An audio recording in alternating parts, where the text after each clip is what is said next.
History as it happens, November 25th, 2021. The myth of the first Thanksgiving. Over 350 years ago, a small band of pilgrims, after gathering in their first harvest Plymouth colony, invited their friends and neighbors who were Indians to join them in a feast of Thanksgiving. Together they sat around their bountiful table and bowed their heads in gratitude to the Lord for all he had bestowed upon them. The story of the Pilgrims and Indians feasting together is as American as apple pie, roast turkey, and sweet potatoes, a building block of that shining city upon a hill whose beacon light guides freedom-loving people everywhere, as Ronald Reagan put it. But the first Thanksgiving is a myth. It may comfort our hearts, but it robs us of the truth. We'll explain why next as we report history as it happens, a podcast from the Washington Times. I'm Martin DeCaro. There's a sizable portion of the public that believes that when we turn a critical eye to founding myths like this, they suspect what we're trying to do is tear down the country. They believe that if you ask questions, critical questions, of these origin myths, everything else falls apart. Try to remember your very first history lesson. Well, human memory is notoriously unreliable, but if I recall, I was introduced to the story of the Pilgrims in kindergarten, maybe first grade. Now, this was not a real history lesson, of course, but who doesn't remember those images of the Pilgrims and Indians in Plymouth Rock, the cornucopia, peace and harmony? What about war and slavery? Teaching colonial history to grade school children might not be the best pedagogy. David Silverman is a historian at the George Washington University. He's an expert on colonial America and Native American history, and he'll be here in a minute for some myth-busting. Now, what if your kids came home from school, say elementary school, and said, "Mom, today we reenacted the Pilgrims and Indians in King Philip's War"? What do you think would happen at the next school board meeting? Well, I'd never heard of King Philip's War until picking up a book about 10 years ago by Jill Lepore, titled The Name of War, page 3. July 1676, King Philip's War is almost over. Houses have been burned, children murdered, men beheaded. Now, that sounds a little different than the peace and love of 1621, an origin story American politicians love to draw on, a story in which the Indians play a small part, then vanish. At the start of this episode, you heard Ronald Reagan, and that was from his Thanksgiving Day address in 1988. Well, here's Reagan in his farewell address, again invoking American origins as evidence of our enduring greatness and historic achievements. The past few days, when I've been at that window upstairs, I've thought a bit of the shining city upon a hill. The phrase comes from John Winthrop, who wrote it to describe the America he imagined. What he imagined was important because he was an early pilgrim, an early freedom man. He journeyed here on what today we'd call a little wooden boat. And like the other pilgrims, he was looking for a home that would be free. I've spoken of the shining city all my political life, but I don't know if I ever quite communicated what I saw when I said it. But in my mind, it was a tall, proud city built on rocks stronger than oceans, windswept, God-blessed, and teeming with people of all kinds living in harmony and peace. Nothing endures like a story. Stories are emotionally powerful. We need them. Nations need them. So I remember how jarring it was to learn when I was much older than a kindergartner about what really happened to Native Americans. And this tragic history can undermine our identity as Americans, a good people, a good nation, on a historic mission anointed by God. War and genocide, well, they muddy the picture, don't they? But let's set aside simple dichotomies. Individuals, nations are neither all good nor all bad. And let's try to get to the truth about Thanksgiving. David Silverman is a historian at the George Washington University, and he is the author of an important new book, published for the 400th anniversary of the arrival of the Pilgrims. This Land is Their Land, the Wampanoag Indians, Plymouth Colony, and the Troubled History of Thanksgiving. David Silverman, we welcome you. Thank you for having me. So origin stories are getting a lot of attention in our country these days, and maybe the ultimate origin story is the one we're taught as children, the Pilgrims and the Indians, as they were called, at least when I was in school, sitting down and having dinner together This is your area of expertise as a scholar, but what brought you to the subject to write a book to take on this origin story and debunk the myths around it? There were three factors. One was certainly that I had conversations with Wampanoag people over the course of several years while I was researching and writing other books, in which they told me repeatedly how difficult Thanksgiving season was for them, and especially for their kids. What they said is that it seemed as if American society was making light of their historical traumas, which are quite real and quite deep. And worse still, their children in school would hear this myth of peaceful native colonial relations being espoused by authority figures who were supposed to know better, their teachers. And almost invariably, those sugar-coated lessons about the violent process of colonialism were accompanied by comments that, because the kids would ask, well, what happened to the Indians? Because the story doesn't address that. And the teachers would repeatedly say, well, they're all gone. They disappeared, even as you had Native kids sitting right in front of them in school. And so I wanted to communicate to a wider American public this sense of hurt and this sense of mourning, quite frankly, that many Wampanoag people experience every season. Second point is that I participate in these teacher training institutes every year, hosted by Mount Vernon Estate and Gardens, is George Washington's ancestral estate.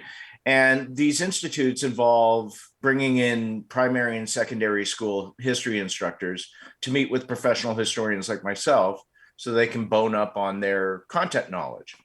And though my role at these institutes was to address the revolutionary period, almost invariably what the teachers wanted to ask me about was the history of the first Thanksgiving, because that's the one moment in their curriculum when Native people make an appearance. And all of these teachers told me they felt ill-equipped to address the topic with the depth that it deserved.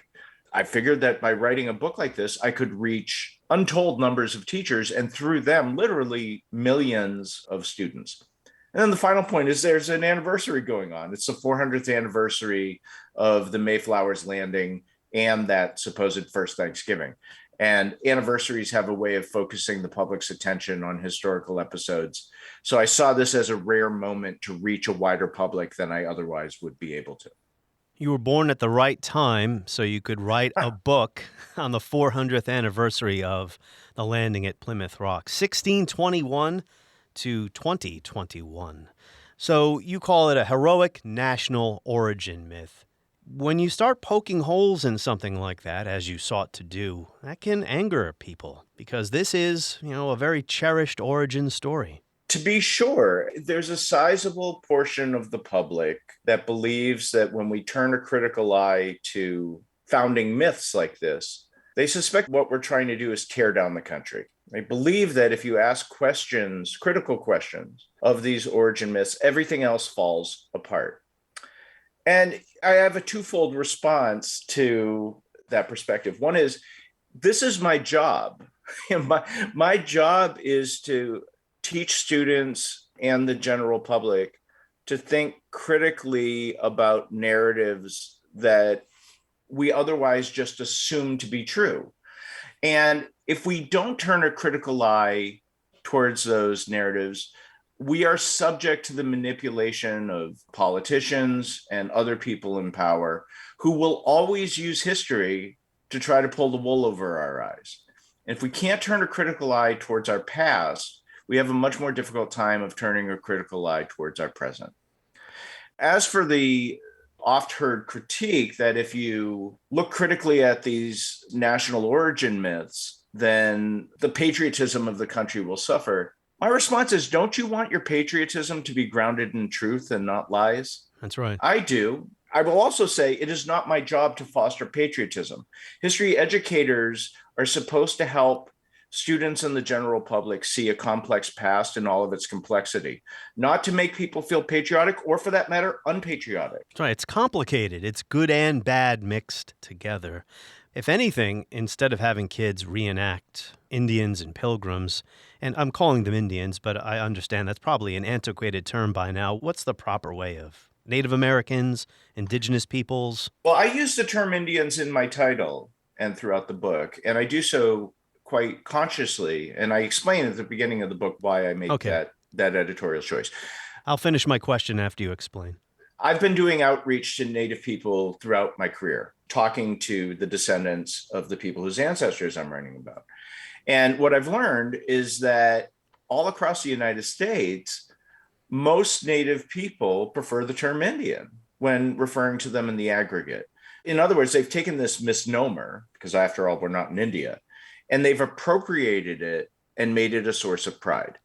Now, I've also been informed, I had dinner last week with a Wampanoag guy who graduated from my university and now researches at the Brookings Institution. And he alerted me to a couple of recent surveys suggesting that among the Native American population, that opinion is beginning to shift.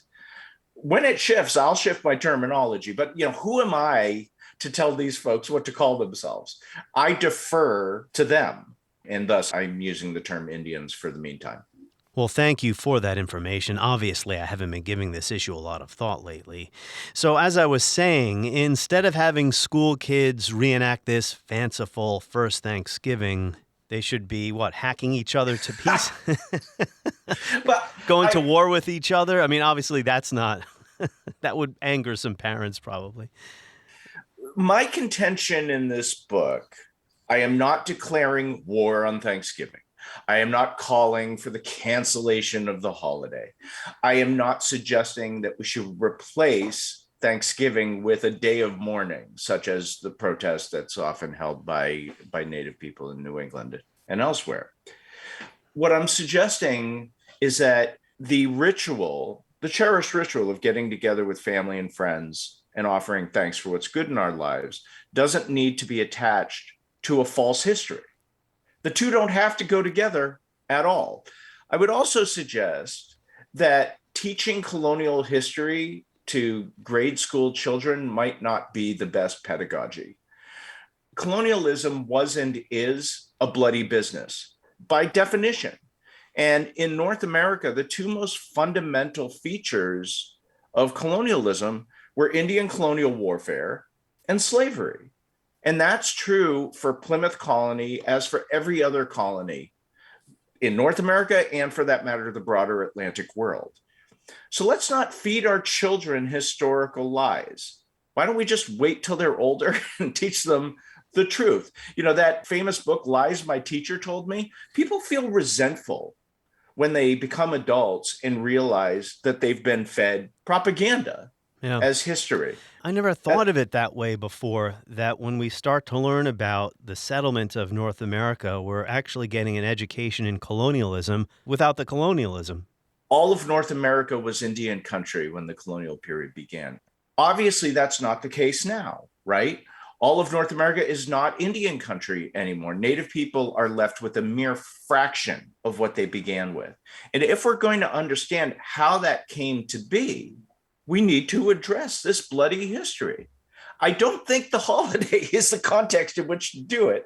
And I certainly don't think that a shared meal is the proper symbol for a bloody, complex colonial process. Well, days of Thanksgiving were part of the Christian tradition, days of humiliation, days of fasting. So to call it the first Thanksgiving is probably not accurate. But what actually happened? I think most of us understand that the Pilgrims encountered a lot of problems. Death was everywhere when they landed, and they needed some help to survive. Why don't you pick it up from there? Explain who the Wampanoags were as well. Right. So on your first point, let's be clear. The English had been celebrating Thanksgiving since time immemorial before they arrived in America. For that matter, so had Wampanoags, right? Every group of people across the globe holds days of Thanksgiving when they experience a military victory or a drought ends or any one of a number of blessings happens to them. So calling this the first, it really is a misconception. That said, there was this feast between the English newcomers and the Wampanoag people, who are the Indians in the first Thanksgiving tale. The Wampanoags had They lived and live to this day in what's now southeastern Massachusetts. We don't know their exact population on the eve of contact with Europeans. I suspect it was in the vicinity of 30,000 people. Hard to say for sure. They lived in dozens of communities throughout that region.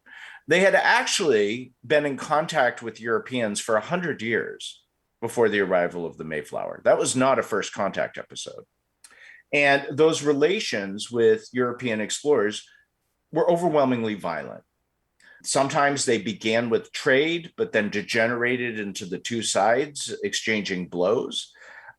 Quite frequently, and this is important context here, Europeans launched slave raids against the Atlantic coast, hauling off dozens of native people at a time for sale into Spain or Mediterranean islands or what have you.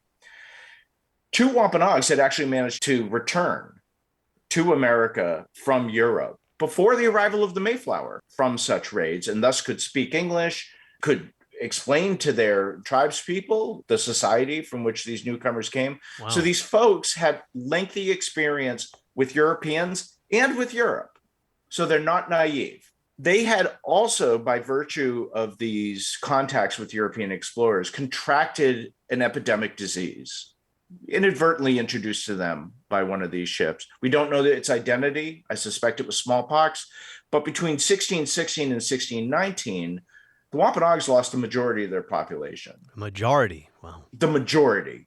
If you think we're struggling with COVID, try to fathom losses on that scale. From a disease that they couldn't name, they didn't know how they contracted it, they didn't know what had caused it. And so in the wake of this disaster, the Wampanoags' intertribal rivals, the Narragansett people to their west, who didn't contract the disease, began subjugating them. And then the Mayflower arrives. The Wampanoags' leader, Usamequin, had a choice to make. He knew these people were ruthless. He knew they had metal weapons, including firearms of incredible potency. And he thought perhaps, even though this was taking a risk to the Wampanoags, perhaps he could reach out to them and harness these resources in order to defend the Wampanoags' independence against the Narragansetts. That's the choice he made. In other words, he wasn't just friendly. He was making a strategic choice at a moment of dire circumstance for the Wampanoag people. All that context is missing, right, from the Thanksgiving myth. I did not know any of this, or if I did know it, I have since forgotten. You make a point about the native peoples, the Indians. We should not look at them as simply innocent victims. They had agency. Some would practice torture on war captives, or they would enslave war captives. This wasn't human chattel slavery, of course. But they had complicated societies. Maybe you can fill out the rest of that picture. I didn't really frame the question very well. No, you're onto something important here, which is this. Whereas past generations would characterize Native people as inveterate bloody savages, we've had a shift over the last several decades, and I call it noble savagism. It's this notion that Native people were living in some kind of Eden, like proto-hippies and proto-environmentalists before the Europeans arrived. And that is equally distorting and equally loaded with racism, right? It's the idea that these people didn't live three-dimensional complex lives. They had power politics and violence and maneuvering just like anyone else anywhere on the globe. Now, there's no question Indigenous people were victims over the long term. But in the short term, they're the majority of people in colonial America. They exercise an enormous amount of military, economic, and political power. And they use that power to their own particular advantage. We have to respect these Indigenous historical actors, I think, from that perspective, if we're going to capture this complex history in all of its complexity. Indeed. As I said, I didn't frame my question very well, but you're right. These were not hippies living in communes, so to speak. So there was some coexistence at first. There was an uneasy peace. And I believe in your book, you date that to this so-called First Thanksgiving. They came together after surviving a horrible winter, and why don't you pick it up from there? Yeah, sure. So we need to be clear about how vulnerable these Mayflower passengers were. There's only 100 of them when they land off of Cape Cod. Within a few months, they've lost half of their numbers. So there's only 50. They are utterly dwarfed by the Wampanoag population, which even after having suffered that epidemic, numbered in the thousands of people. And could have gotten rid of the Pilgrims easily. In one fell swoop. And let's be perfectly clear, there was a sizable portion of the Wampanoag population that was advocating just that, who disagreed with their leader, Usamequin, and said, we know who these people are. We have lengthy experience with them. This is going to be a tragic choice. But Usamequin prevailed in this. And what happened was he managed to negotiate a mutual defense pact and trade agreement with Plymouth. Fundamentally, that's what this alliance is. If someone attacks you, we'll come to your defense. And we will trade with one another. And the English want native furs. Native people want English metal goods, cloth, jewelry, weaponry, and the like. And even though we tend to frame Plymouth Colony as an experiment in religious freedom, which, let's be clear, it most certainly was not. Pilgrims were not tolerant people. That's right. They were escaping religious persecution in order to form their own society, which was intolerant of dissenting faiths. But it's also an economic venture. This colony has to turn a profit for investors back in England. And that profit depends on trade with native people who will provide furs to it. So this is an important moment for Plymouth Colony. What really seals the alliance is not the feast. That event was effectively a non-event for the participants. They didn't see it as a big deal.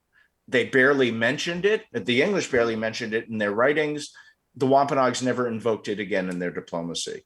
What sealed the alliance was the two sides actually coming to one another's defense, and both sides needed that support.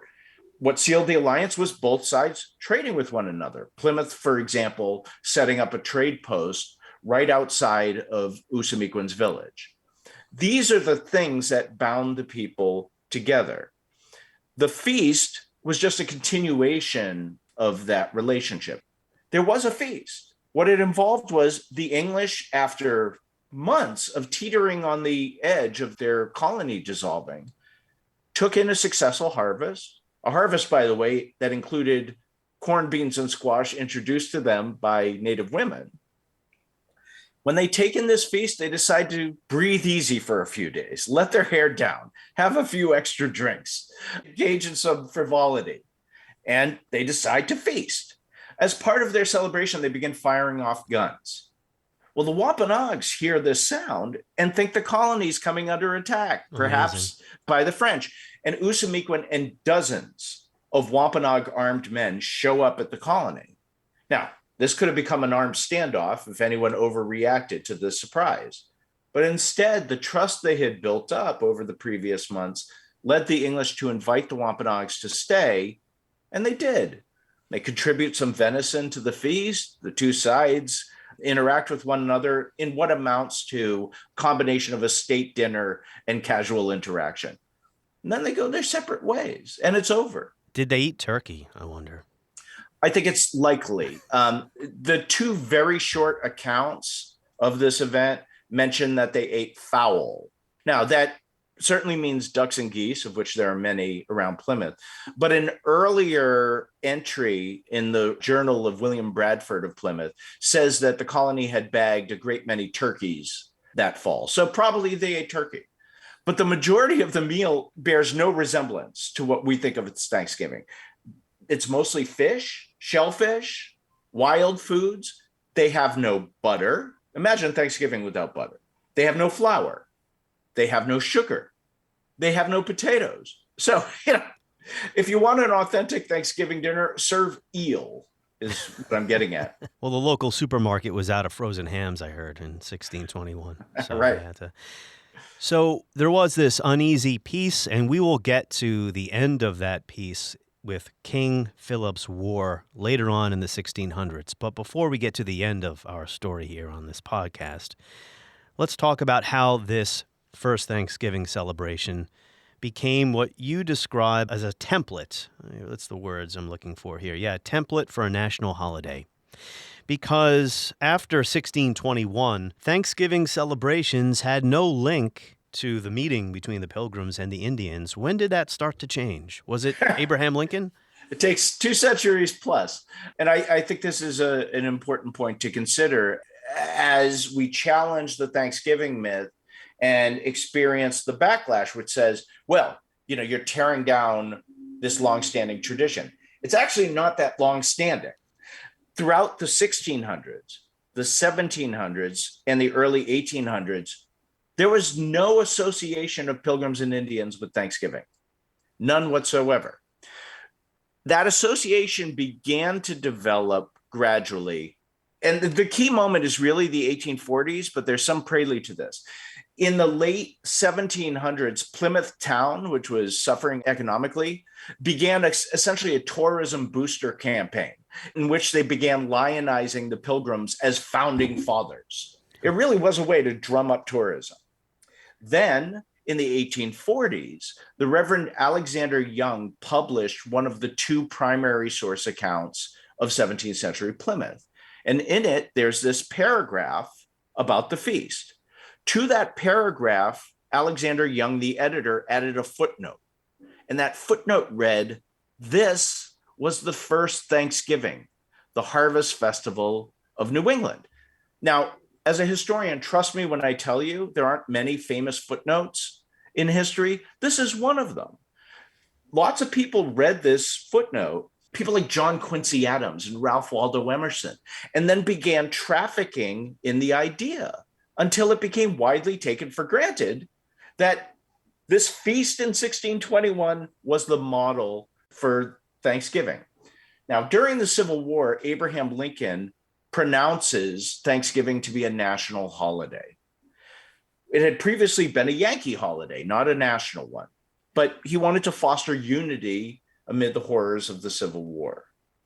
And then we have to ask the question, how is it that the rest of the country both embraced this regional holiday and this myth of the Pilgrims and Indians setting the template for it that had become attached to it? And here I think there are a couple of different factors.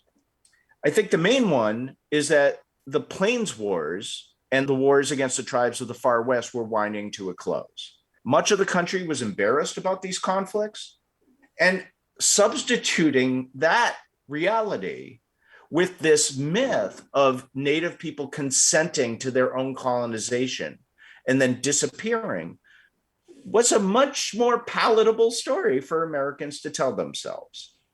This is also a period in which white Protestants in the country were deeply anxious about the influx of Catholic immigrants from Ireland and Germany. And so the Thanksgiving myth was a way for these Anglo-Protestants to assert their ancestors as the founders of all things American, religious liberty, democracy, and Protestant Christianity. And then finally, telling a story, a sanitized story about colonialism rooted in New England, which isn't about bloody conflict with Native people, but instead is about setting the stage for all that's good in the United States, was a way for New Englanders to assert their authority over the South and the West and distance themselves from the racial issues of Reconstruction and the wars against Native people on the plains at a time when New England's importance in the country was waning. So there's a lot of cultural work and political work that this story was doing in the 19th century. That is fascinating context. In other words, it didn't just grow organically. I've also wondered why the story of Jamestown never really took root as the origin point. Jamestown was an ugly affair. The people who went there, weren't many of them criminals?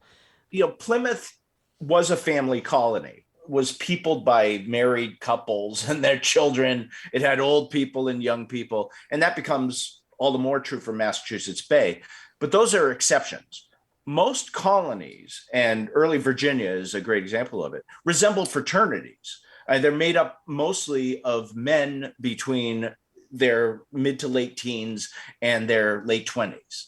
There's very few women in these colonies, very few old people, very few children. Jamestown is one such place. And it's a place where people behaved, well, like fraternities. Yeah. These are hard drinking, violent places, and they don't lend themselves very easily to myth making. And Jamestown failed as well. Well, at one point, they pulled up anchor and started sailing for home. And it's just that there was another flotilla of reinforcements coming up the James River that forced them to turn around, that led the colony to survive. I'll also point out this. Graduates of Harvard and Yale dominated American history writing really until the mid-20th century. Virginia couldn't compete at that level. And it's no coincidence that so much of our historical consciousness of colonial America focuses on New England. And these people are effectively lionizing their own ancestors. Let's return to one of your earlier points about the role, literally speaking, the Indians play in this story. Nothing endures like a story, but the Indians seem to disappear from it. What happened to the Wampanoags? Well, and I think I keep mispronouncing their name, so. No, you're doing just fine. Wampanoag is correct. So in the short term, Usamequin's gamble to ally with Plymouth was a good one.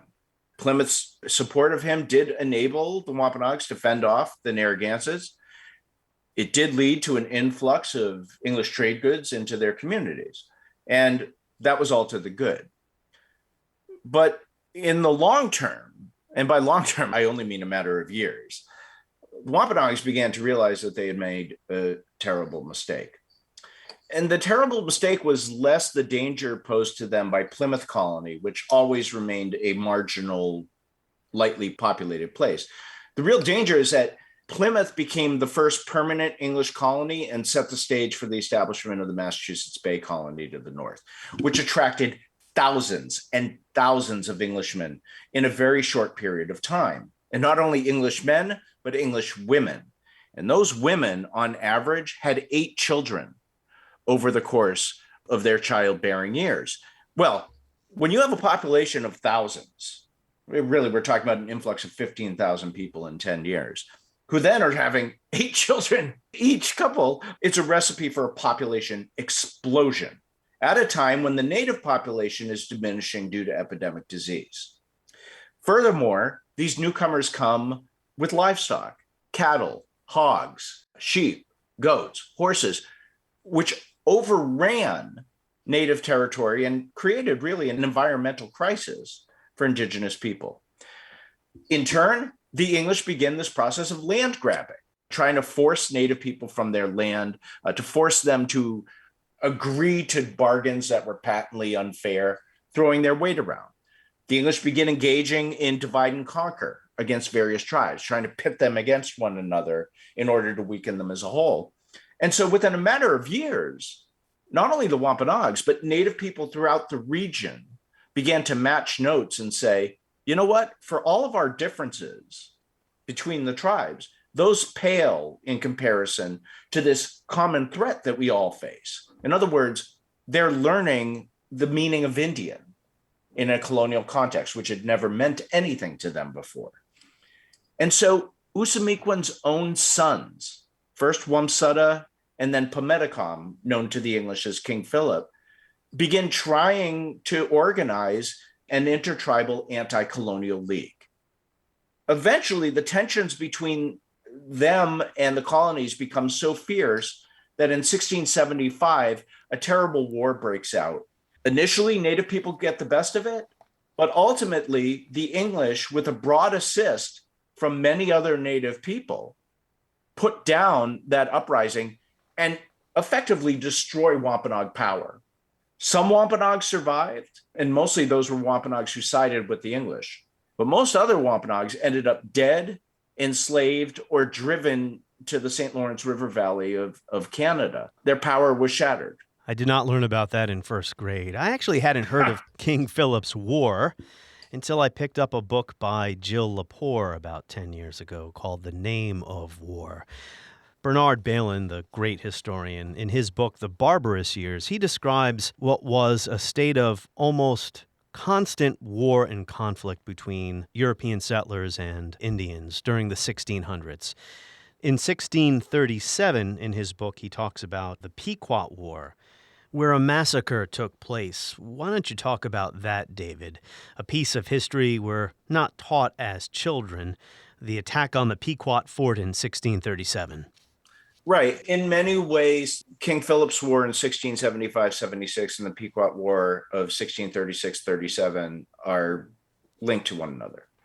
So among the many tensions between native people and colonists was the colonists' repeated insistence that native people who committed crimes against colonists, especially murder, should be turned over to English justice, which is a non-starter for native people. After all, the English are guests in their country, and native people should abide by native people's customs. If the shoe were on the other foot, it wouldn't work.